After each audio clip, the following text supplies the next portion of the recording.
A storm that many have been preparing for days, some choosing to evacuate or mandated to. There are also those that decided to ride out the storm. Just about anybody knows someone in Florida. For me, that's my family. Tonight, they're keeping us updated on Hurricane Milton as they weather the storm from their home.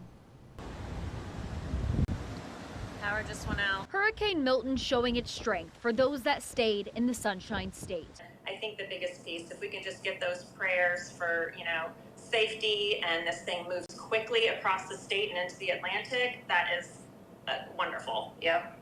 The Arthur family is hunkered down at their home in Sarasota, right in the path of the Category 3 storm. They're 10 miles away from the Gulf and not in an evacuation zone. Just part of the reason they chose to stay. Looking at the construction of our home, we're not in a flood zone. The closest shelter is actually our children's elementary school, and they're a block away. So all of those factors started to come into play that we felt quite safe in our home. If we lived in a much older home and we didn't feel safe, then, we would have had to make some different plans. Relying on the high wind sustaining roof and also hurricane shutters, they've stocked up on food and water, have the bathtub filled to flush toilets, and also have the generator ready to go if the power stays off.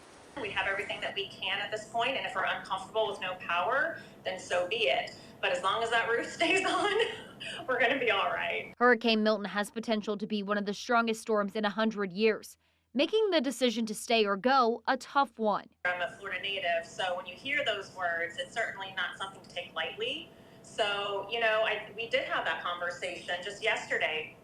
Do we make a different plan? Should we evacuate? But ultimately, the Arthurs say evacuating isn't as easy as it seems, especially with little to no gas and a traffic nightmare. And when you go to a shelter, you have to take all your own bedding and food, and there's nothing for the kids to do.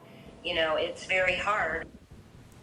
Well, the Arthurs are my relatives on my grandma's side. The last update I received from them, and I'll read it off my phone right now, is that they're safe. The wind gusts are picking up again, and they do notice that shingles are flying off their neighbors' roofs, but there's no flooding on the streets. Now, meanwhile, Adriana's family is on the east coast of Florida, where a tornado touched down just 10 minutes from them. Just shows you this is impacting almost the entire state of Florida, and we won't have a clear picture of the extent of the storm until probably tomorrow. So definitely all eyes on the Gulf tonight. Really just